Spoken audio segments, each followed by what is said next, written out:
Question number 22। एक company की तुलनात्मक चिट्ठे नीचे दिए गए हैं। The comparative balance sheet of company are given below. Equity shareholder funds दिया हुआ है आपको 3,50,000 में शेयर कैपिटल और 3,70,000 रुपये, 20,000 बढ़ा है। ठीक है, कुछ नहीं बोला। अगर नीचे एडजस्टमेंट में तो ये मानते हैं कि नया इशू किए हैं।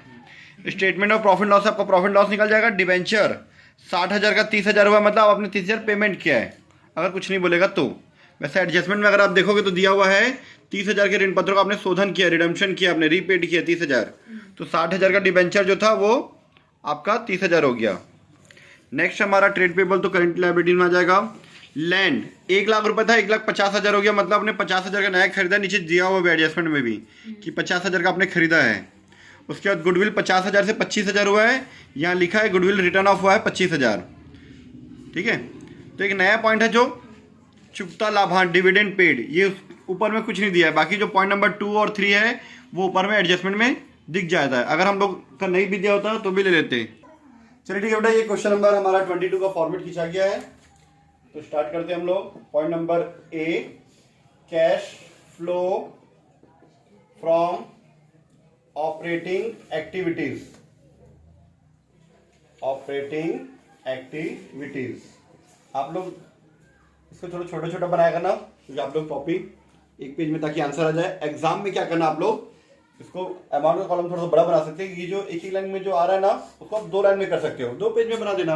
वर्किंग नोट तीसरे पेज में लिखना स्टार्ट करना, ठीक है, क्योंकि बीच में आपको वर्किंग नोट बनाना पड़ता है, तो आपको 2 पेज छोड़ के बनाना। अगर पेज अगर पूरा बच गया आपका, हल्का से कट कर देना, कोई नुकसान नहीं होगा आपको। ठीक है, तो सबसे पहले नेट प्रॉफिट। इससे पहले जो हम लोग वीडियो बनाए हैं काफी डिटेल में लिखे, आज से हम लोग थोड़ा शॉर्टकट लेंगे। ठीक है, कुछ कुछ क्वेश्चन में। तो नेट प्रॉफिट आपको दिया है, statement of profit loss account, balance दिया है 50,200 और 52,800। ये मेरे ख्याल से आएगा 2,600 रुपए का डिफरेंस आएगा। तो मैंने लिखा शॉर्ट में नेट प्रॉफिट 52,800 माइनस 50,200, या 2,600। इसमें हम लोग लेस करते हैं non cash and non operating income, और ऐड करते हैं नॉन कैश, ऐड में non cash and non operating expenses. देख लीजिए क्या क्या चीजें दिया हुआ है आपको। रिजर्व और सरप्लस में आपको चीजें दिया हुआ है क्या, कुछ भी नहीं दिया हुआ है। ठीक है, तो एसेट साइड में देखते हैं गुडविल रिटर्न ऑफ, यह आ जाएगा गुडविल रिटर्न ऑफ कितना, 25,000 रुपए। पहले था 50,000, अब कितना हो गया 25, तो ये 25,000 आपका कम हो गया। ठीक है, डिविडेंड पेड 2 जगह आता है डिविडेंड पेड, एक तो ये प्रॉफिट एंड लॉस का पार्ट है और दूसरा फाइनेंसिंग एक्टिविटी का भी पार्ट है ना। कितना बेटा डिविडेंड पेड 17,500। चलिए नेक्स्ट, और कुछ चीजें डेप्रिसिएशन वगैरह कुछ है नहीं है, सिंपल है क्वेश्चन, ज्यादा टफ नहीं था, बहुत आसान है। चलिए ऐड कर दो बेटा, कितना रहा ये 25 और 17 42 42 44 45 100। एक बार चेक कर लो बेटा। Operating profit before CCC, before working capital changes, working capital changes before CC. ठीक है, इसमें ऐड करते हैं करंट लायबिलिटी इंक्रीज वाला, increase in current liability, increase in current liabilities. तो देखते हैं हमारे पास करंट लायबिलिटीज कितने हैं। करंट लायबिलिटीज आपका एक ही है, ट्रेड पेबल। क्या ये कम हो रहा है, बढ़ रहा है? हाँ बढ़ रहा है। 51,800 था, 59,200 हो गया। कितना हुआ डिफरेंस, 7,000 7,400। एक बार देखो बेटा आप लोग, ट्रेड पेबल कितना बढ़ रहा है,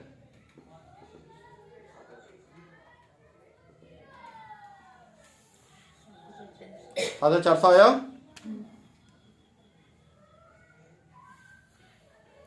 7,400 रुपए। इसमें ऐड में और भी आता है decrease in current asset, decrease in current assets, current asset में देखो कौन सा कम हो रहा है। करंट एसेट में आपको 4 चीजें दी हुई है, provision for doubtful debt, trade receivable, okay, provision for doubtful debt दिया आपको 3,500 और 4,000। तो करंट एसेट में आपको प्रोविजन फॉर डाउटफुल डेट दिया है, वो ट्रेड पेबल उसी का पार्ट है, करंट लायबिलिटी का ही पार्ट है, जो कि डेटर से माइनस हो जाता है, पर यहाँ पे आपको माइनस करके नहीं दिया हुआ है। तो देखो बेटा कितना ऐड हुआ है, ठीक है। उसके बाद है provision for doubtful debt, provision for doubtful debt कितना बेटा, कितना बढ़ा है देखो उसमें 500। ये एसेट साइड में माइनस में था, करंट एसेट में, इसलिए तो करंट लायबिलिटी मिली ना 500 रुपए, ठीक है। चलिए अब डिक्रीज इन करंट एसेट है आपका, करंट एसेट को डिक्रीज हो रहा है, इन्वेंट्रीज चेक करिए, ठीक है। तो करंट एसेट देखो बेटा आपको दिया है, इन्वेंट्रीज तो बढ़ रहा है ना, ट्रेड रिसीवेबल घट रहा है क्या, घट रहा है ना, 2,46,000 से 2,13,500 रुपए, कितना हुआ 32,500, पक्का 32,500 इन्वेंट्रीज ना, इन्वेंट्रीज,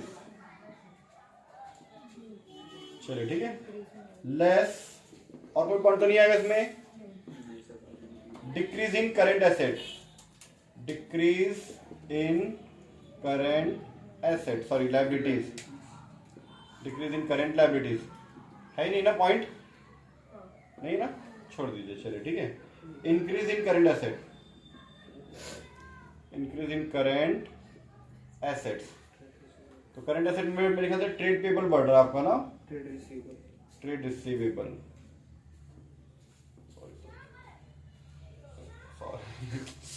रिसीवेबल, ठीक है। तो करंट रिसीवेबल में देखो क्या दिया हुआ है, ट्रेड रिसीवेबल में आपको दिया था 74,500, 88,500 हो गया, मतलब 14,000 तो बढ़ गया माइनस में, ये चारों को प्लस कर दो, उसको माइनस कर दो, ठीक है। 71 कितना बेटा आप लोग को इसका 71,500 प्लस में तो net cash flow from operating activities,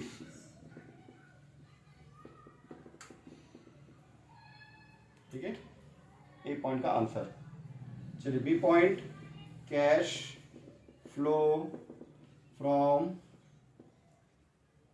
from investing activities, investing activities. तो आपने यहाँ पे जमीन बस खरीदा और कुछ नहीं दिया है, लैंड परचेज 50,000 का अपना, आपका जमीन जो है बढ़ रहा है ना, जो भूमि है वो 50,000 का बढ़ रहा है, तो डायरेक्ट यहाँ पे 50,000 का है। अच्छा देखो यहाँ 50,000 लिखिए, आंसर में 50,000 लिखिए, खरीद रहे हो ना, तो पैसा आपका माइनस में आएगा, आ गया आंसर, ठीक है।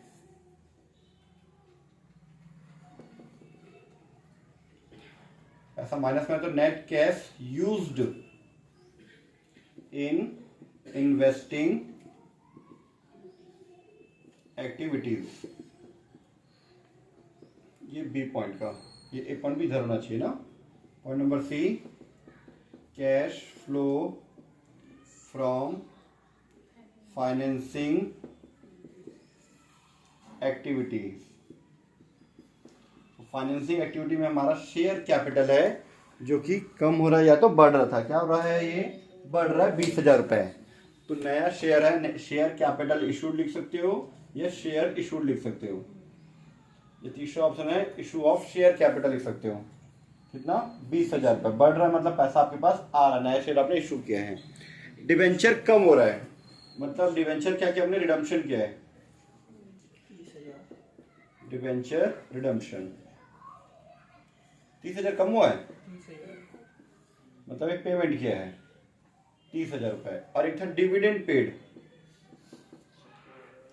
जो हम लोग प्रॉफिट एंड लॉस अकाउंट में एक बार ऊपर लिख दिए थे ऑपरेटिंग में, एक बार यहाँ पर डिविडेंड पेड। आप लोग ऊपर आकर देखिए, डिविडेंड पेड 17,500 रुपए था, नीचे एडजस्टमेंट में देख सकते हैं क्वेश्चन में आप लोग 17,500, ठीक है। क्योंकि पे किया तो पैसा आपके पास से जाएगा। चलिए एडजस्टमेंट का देखो, और कुछ बचा क्या? उसके अलावा और कुछ भी नहीं है, नहीं है। तो यह आ जाएगा 27,500 रुपये माइनस में आ रहा है। तो ये भी आएगा net cash used,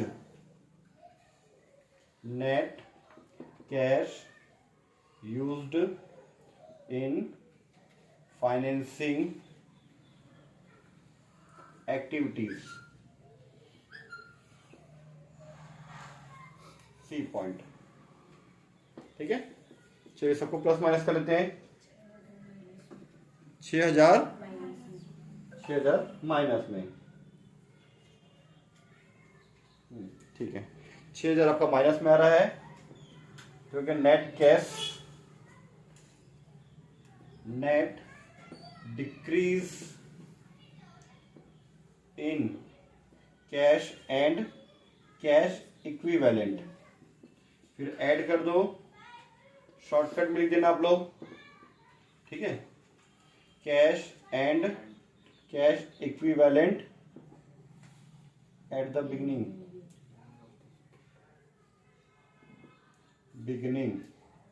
of the year, जो भी एट द बिगिनिंग लिख दो शॉर्ट में, खत्म हुआ। ठीक है, कितना बिगिनिंग ऑफ द ईयर लिख सकते थे? 45,000 रुपीज, 45,000 रुपये। 45,000 आपके पास साल की शुरुआत में था, और आपका 6,000 रुपये कैसे साल कम हुआ है, आप उसको माइनस करो तो आ जाएगा 39,000 rupees at the end of the year. ठीक है, तो चलिए एक बार पूरा स्पेलिंग लिखता हूँ मैं, कैश एंड कैश इक्विवेलेंट